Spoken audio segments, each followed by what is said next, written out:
ಮೋದಿಯನ್ನು ದೇವರು ಅನ್ನುವ ರೀತಿಯಲ್ಲಿ ಬಿಂಬಿಸ್ತಾ ಇದ್ದಾರೆ. ಎಂಥ ನಾಟಕ! ಇವನಂಥ ಒಬ್ಬ ಮೂರ್ಖ ಮೋಸಗಾರ, ಒಬ್ಬ ನಾಟಕಬಾಜಿ ವ್ಯಕ್ತಿ ನನಗನ್ಸಿದ ಮಟ್ಟಿಗೆ ಜಗತ್ತಿನ ರಾಜಕಾರಣದಲ್ಲೇ ಕಾಣಿಸ್ಲಿಕ್ಕಿಲ್ಲ. ಭಾರತದ ರಾಜಕಾರಣ ಅಂತೂ ಸರಿನೇ ಸರಿ, ಜಗತ್ತಿನ ರಾಜಕಾರಣದಲ್ಲಿ ಲಾಸ್ಟ್ ಟೈಮ್ ಅವ್ನು ತಪಸ್ ಮಾಡಲಿಕ್ಕೆ ಹಿಮಾಲಯಕ್ಕೆ ಹೋಗ್ತಾನೆ. ಹೌದಲ್ಲ, ತನಗೆ ಬೇಕಾಗಿರ್ತಕ್ಕಂಥ ಒಂದು ರೂಮ್ ನಿರ್ಮಿಸಿ ಎಲ್ಲರಿಗೆಲ್ಲ ಗೊತ್ತಿದೆ ರೀ. ಹೌದಲ್ಲ, ಎಲ್ಲರಿಗೆಲ್ಲ ಗೊತ್ತಿದೆ. ಈ ಸಲ ಆತ ನೀರಿನ ಒಳಗೆ ಹೋಗ್ತಾನೆ. ಒಬ್ಬ ಪ್ರಧಾನಮಂತ್ರಿ, ಒಬ್ಬ ದೇಶದ ಚುಕ್ಕಾಣಿ ಹಿಡಿದಿರ್ತಕ್ಕಂಥ ವ್ಯಕ್ತಿಗೆ ಈ ನಾಟಕಗಳು ಬೇಕಿಲ್ಲ, ಈ ನಾಟಕಗಳು ಬೇಕಿಲ್ಲ, ಈ ಮೂರ್ಖತನ ಬೇಕಿಲ್ಲ. ಇದನ್ನು ವಾವ ಅನ್ನುವಂಥ ಒಂದು ಜನವರ್ಗವನ್ನು ತಾವೇ ಸೃಷ್ಟಿ ಮಾಡ್ಕೊಂಡ್ರು ಅವರು. ಜನರಿಗೆ ಬೇಕಾಗಿದ್ದನ್ನು ಇವರು ಮಾಡೋದಿಲ್ಲ, ಇವರು ಮಾಡಿದ್ದನ್ನು ಜನ ಇಷ್ಟಪಡಬೇಕು, ಅದನ್ನು ನಿರ್ಮಾಣ ಮಾಡ್ತಕ್ಕಂಥದ್ದು. ಒಪ್ಪಬೇಕು, ಅದನ್ನು ವೈಭವೀಕರಿಸಬೇಕು ಮತ್ತು ಅದನ್ನು ಮಾರ್ಕೆಟೈಸ್ ಮಾಡಬೇಕು ಅಂತ. ಸೊ ಇವತ್ತು ನಮ್ಮ ಯುವ ಸಮುದಾಯ ಅದ ನೋಡ್ರಿ, ಯುವ ಸಮುದಾಯ ಅವರು ಎಷ್ಟು ಅತಂತ್ರ ಮತ್ತು ವಿಸ್ಮೃತಿಗೆ ತಳ್ಳಲ್ಪಟ್ಟಿದ್ದಾರೆ ಅಂದರೆ, ನಿರುದ್ಯೋಗದ ದರ ಭಯಾವಹ ಸ್ಥಿತಿಯಲ್ಲಿ ಹೆಚ್ಚಾಗ್ತಾಯಿದೆ. ನಿರುದ್ಯೋಗದ ದರ ನೋಡಿದ ಹಾಗೆಯೇ ನೀವು ಅಂಥೇಳಿ.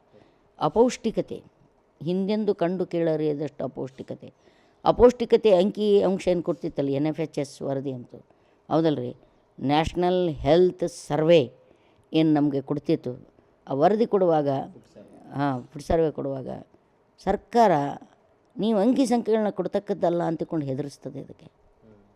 ಇದಕ್ಕಿಂತ ನೀಚಿತನ ಇನ್ನೇನು ಬೇಕು ಹೇಳ್ರಿ ನೀವು? ಹೌದಲ್ಲ, ಫ್ಯಾಸಿಸಮ್. ನೀವು ಸುಳ್ಳು ಅಂಕಿ ಸಂಖ್ಯೆಗಳನ್ನ ಪ್ರೊಡ್ಯೂಸ್ ಮಾಡ್ತಕ್ಕಂಥ ಸುಳ್ಳು ಹೇಳ್ತಾ ಇದೆ ಸರ್ಕಾರ. ಇಷ್ಟು ಜನರನ್ನು ಬಡತನದಿಂದ ಮೇಲೆತ್ತಿದ್ದೇವೆ ನಾವು. ನೋಡಿರಿ ಎಂಥ ನಾಲಾಯಕರ ಕರ್ನಾಟಕದೊಳಗೆ ಅಂದರೆ, ಗ್ಯಾರಂಟಿಯಿಂದ ಕರ್ನಾಟಕದ ಆರ್ಥಿಕತೆ ಕುಸಿದು ಹೋಯಿತು ಅಂತ ಹೇಳಿದ್ರು. ಬಿಟ್ಟಿ ಭಾಗ್ಯ ಅಂತ ಹೇಳಿದ್ರು. ಕರ್ನಾಟಕದಲ್ಲಿ ಹಣನೇ ಇಲ್ಲ, ಕೆಡಿಸಿಬಿಟ್ರು ಅಂತೆಲ್ಲ ಓದಿದ್ರು.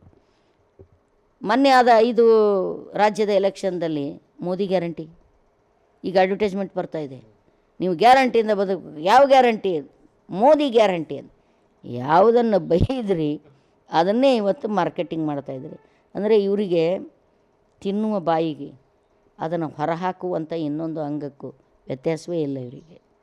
ಹೌದಲ್ರಿ, ಎಲ್ಲಿ ನಾವು ಅದಕ್ಕೆ ಹೇಳ್ತೇವೆ, ನಾವು ತಿನ್ನುವ ಬಾಯಿನೇ ಬೇರೆ, ಅದನ್ನು ಹೊರಹಾಕುವಂಥ ಮಲಮೂತ್ರ ವಿಸರ್ಜನೆ ಮಾಡುವಂಥ ಅಂಗ ಬೇರೆ. ಇವರಿಗೆ ಎರಡೂ ಅಂಗಗಳ ನಡುವಿನ ವ್ಯತ್ಯಾಸನೇ ಇಲ್ಲ. ಎಲ್ಲಿಂದ ತಿಂತಾರೋ ಎಲ್ಲಿಂದ ಬಿಡ್ತಾರೋ ಗೊತ್ತಿಲ್ಲ ಅವರು ಅನ್ನುವಂಥ ಸ್ಥಿತಿ ಇವತ್ತು ನಿರ್ಮಾಣ ಆಗಿದೆ. ಇದು ನಿಜವಾಗಿ ಹೇಳ್ಬೇಕಂದ್ರೆ ದಿಸ್ ಇಸ್ ನಾಟ್ ಬಿಟ್ಟಿ ಭಾಗ್ಯ ಅಲ್ಲ. ಯಾವುದ್ರಿ ಬಿಟ್ಟಿ ಭಾಗ್ಯ? ನೀವು ರೈತರಿಗೆ ಕೊಡ್ತಕ್ಕಂಥದ್ದು ಬಿಟ್ಟಿ ಭಾಗ್ಯನ? ಮಹಿಳೆಯರಿಗೆ ಕೊಡ್ತಕ್ಕಂಥದ್ದು ಬಿಟ್ಟಿ ಭಾಗ್ಯನ?